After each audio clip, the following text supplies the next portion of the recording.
Hello and welcome back to Jacob's Toys. Please do like, share, subscribe, all of those things. All support to the channel is very much appreciated.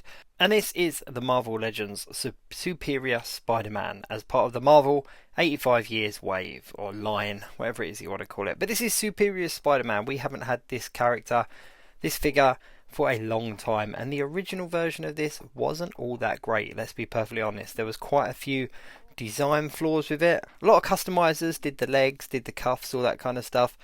But finally, the Marvel Legends team are addressing this character, and they've given us, from what looks to be, a very good version of this figure indeed. Those of you that watch my channel will know I'm a huge fan of Spider-Man, so I was really pleased to see a different version of Spider-Man coming out as one of the Marvel Legends figures. I do like having a lot of variety in my Spider-Man collection, and this one is pretty awesome looking. So there's the legs in the back of the plastic pack. You've got the main figure here in the blister pack. He's really in there snug. You've also got two versions of the back piece, one that has holes for the legs and one that doesn't. You've got an alternate head, which is always good, and you've got two sets of alternate hands. So all in all, this is pretty stacked with accessories. Two lots of hands, two heads, two backpacks, and of course the optional legs. Now it is a pinless figure. You've got the butterfly joints there in the shoulders. It's got a lot of articulation. It's got the toe articulation as well, which is always good in Spider-Man figures in order to get them posed up. These eyes though, to me this is the absolute kind of selling point of it. It's the first time we've seen lenses on Spider-Man with some kind of effect in them. I can't remember a figure that's had that before, and it looks really good. Will look great in action figure photography and will look great on your shelf as well. Here's the alternate head.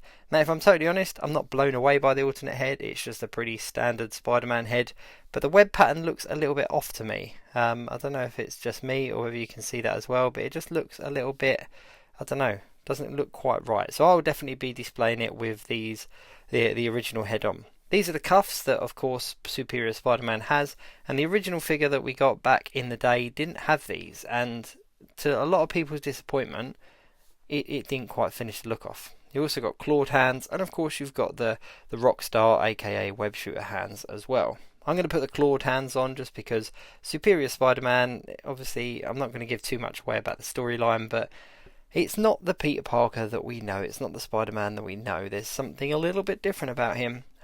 So the clawed hands just kind of go quite well with that look, I think. But yeah, the actual design on this figure is really nicely done. Not really got any complaints at all about how he looks. Now here's the two back pieces. As I said, you can have one display option that you put it on, and that's the additional legs kind of retracted into that back piece, or of course you can use the other back piece that's got holes for the legs, and you can display them with those four legs. Let's get those out while we're actually talking about them. Now these look to be very similar to the legs that we've seen before. I think they're pretty much the same legs that we had on the comic book Iron Spider that we got recently. Of course he only comes with 3 legs, so we're getting an additional leg here. And of course they are that kind of metallic-y, glossy looking red as well. Now they are quite well articulated. Each bend has articulation forwards and backwards, and of course there is a swivel in there as well. They're kind of like wrist pegs. That's the way to, the best way to kind of put it. And there's like a wrist peg peg here that goes into the back piece as well, so you've got articulation there as well. So there are a lot of posing options in regards to how you're going to display your Superior Spider-Man. Now I know a lot of people go for that kind of crouched look where he stood up on the legs, and I have seen people do it, so I'm pretty sure that I'll be able to pull it off as well. But that is a real bonus when you have a kind of an iconic image from the comics of a particular character. A lot of us like to get our figures into that particular pose. Now, these legs are huge. In comparison to the actual figure, they really are huge. So if you're just displaying him in like a vanilla pose on your shelf alongside your other Spider-Man figures, you've of course got to get a little bit creative and figure out how you're going to do that. If not, you'd have to use the other back plate, but then of course you kind of lose a little bit of the charm by not having these legs out. This is the pose that I was talking about, and yes, it is achievable. Not the best pose in the world. I've not kind of put too much effort into it, but I just got the legs at the same height and then had him crouched down. So yeah, you can do it, and with enough kind of messing around you could pretty much get that picture from the comic books.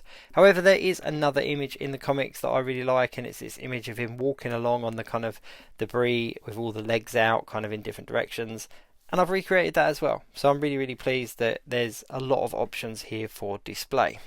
And here it is, straight off of my camera, the picture. He looks pretty awesome. Thank you very much for watching. Please do like, share, subscribe, and all of those things.